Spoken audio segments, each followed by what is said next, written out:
Cosmic armour Superman और God emperor Doom दोनों ही DC और मार्वल कॉमिक्स में मल्टीवर्सल लेवल बीइंग है। इनकी स्ट्रेंथ को कंपेयर करना काफी मुश्किल है, लेकिन फिर भी आज की इस वीडियो में मैं आपको इन दोनों के ओरिजिन, पावर और फीट्स के बारे में बताऊंगा और इन्हीं के बेसिस में ये डिसाइड करेंगे कि इन दोनों में कौन ज्यादा पावरफुल है। तो सबसे पहले बात करते हैं कॉस्मिक आर्मर सुपरमैन के ओरिजिन की। तो इस कैरेक्टर की केवल सुपरमैन बियॉन्ड कॉमिक में ही अपीयरेंस हुई है। इसी कहानी कुछ ऐसी है कि बहुत टाइम पहले मल्टीवर्स में एक बीइंग एग्जिस्ट करता था जिसे ओवर मॉनिटर कहा गया है और इसी ने मल्टीवर्स को सबसे पहले डिस्कवर किया था। और इसके कुछ टाइम बाद ओवर मॉनिटर ने अपने आप को बहुत सारे बीइंग्स में डिवाइड कर दिया था जिन्हें मॉनिटर्स कहा गया है। और ये बीइंग्स डिफरेंट यूनिवर्स को ऑब्जर्व करते थे, जिनमें से एक था डेक्स नोवो, जिसने अपनी रिसर्च से ये डिस्कवर किया था कि मॉनिटर्स बेसिकली पैरासाइट की तरह हैं और वो मल्टीवर्स को खाकर और ज्यादा पावरफुल बन सकते हैं। ये सब सुन के बाकी मॉनिटर्स ने उसको कैद कर लिया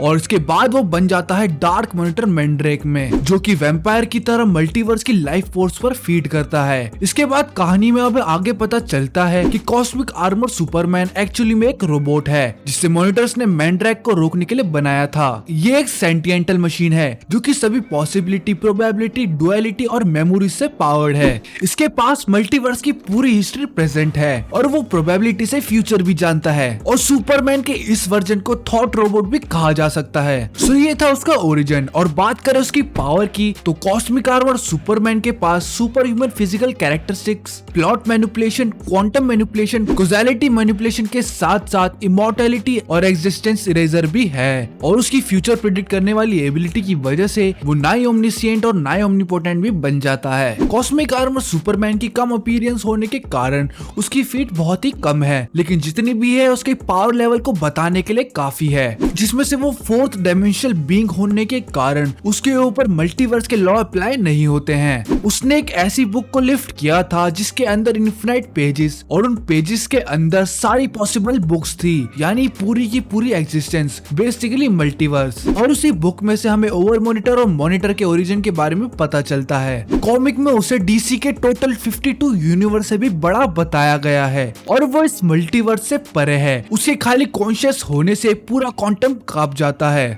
उसने मैंड्रेक के हर एक अटैक को सरवाइव करने के बाद सुपरमैन ने अपने हीट विजन से उसको भी मार दिया था। और अगर आपको नहीं पता है कि ये कितनी बड़ी फीट है तो मैं आपको बता दूं कि मैंड्रेक डीसी मल्टीवर्स का सबसे बड़ा थ्रेट है, जो कि मल्टीवर्स और कॉन्सेप्ट ऑफ एग्जिस्टेंस पर फीड करता है। और उसने पूरे के पूरे 52 यूनिवर्स को एक ट्यूब में अपने हाथ में रख लिया था। सो ये थी कॉस्मिक आर्मर सुपरमैन की कुछ फीट्स। और गॉड एम्परर डूम पे आने से पहले इसी तरह सुपर ऑसम कंटेंट देखने के लिए इस वीडियो को लाइक और चैनल को सब्सक्राइब जरूर करें। और बात करें गॉड एम्परर डूम के ओरिजिन की तो ये सब शुरू होता है इनकर्जन के साथ। और अगर आपको नहीं पता है कि इनकर्जन क्या है तो मैं आपको बता दूं कि इनकर्जन एक ऐसा इवेंट है जिसमें दो यूनिवर्स आपस में कोलाइड करते हैं और उनका कोलिजन पॉइंट अर्थ होती है। सो इसमें बेसिकली दोनों यूनिवर्स के पास बस दो ही ऑप्शन होते हैं, या तो कोलाइड होके डिस्ट्रॉय हो जाए या फिर दूसरी अर्थ को कोलाइड होने से पहले ही डिस्ट्रॉय कर दें। सो इन इवेंट्स के दौरान रीड रिचर्ड्स ने हैंक पिम को मल्टीवर्स में इनकर्जन का सोर्स या उसको रोकने का तरीका ढूंढने भेजा था। जब वो वापस लौटता है तो वो उसको बताता है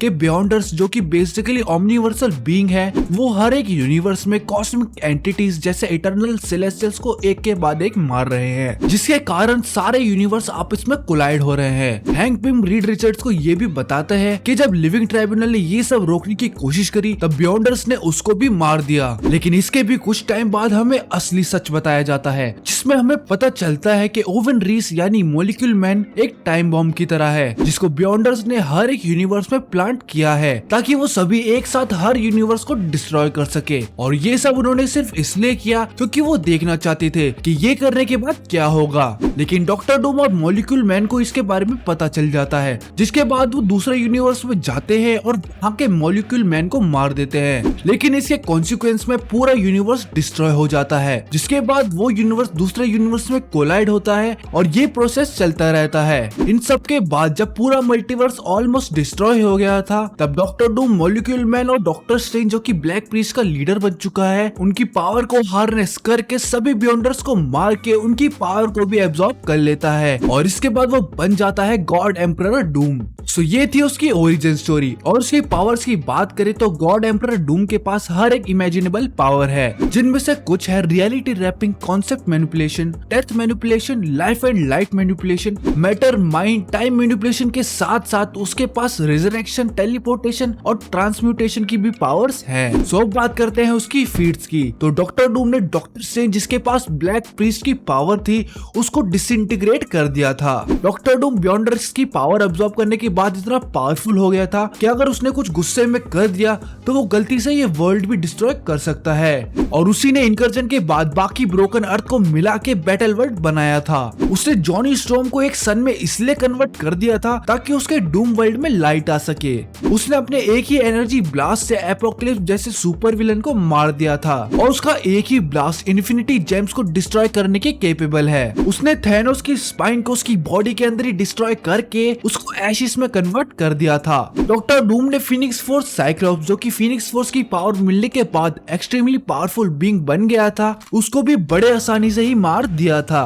उसकी ड्यूरेबिलिटी इतनी ज्यादा थी कि उसने ह्यूमन टॉर्च, जो कि एक सन में बदल चुका था, उसकी हीट को भी इंडोर करा हुआ है। उसने ब्लैक पैंथर, जिसके इन्फिनिटी गाउंटलेट में सारे इन्फिनिटी जेम्स थे, उसको भी डिफीट कर दिया था। और इसी फाइट में डॉक्टर डूम ने ह्यूमन टॉर्च को एज अ वेपन भी यूज करा था। और अगर उसके क्रिएशन पावर की बात करें तो उसने डॉक्टर स्ट्रेंज के लिए एक इम्प्रूव्ड आई ऑफ एगामोटो और थॉर्स के लिए उसने हैमर्स भी बनाए थे।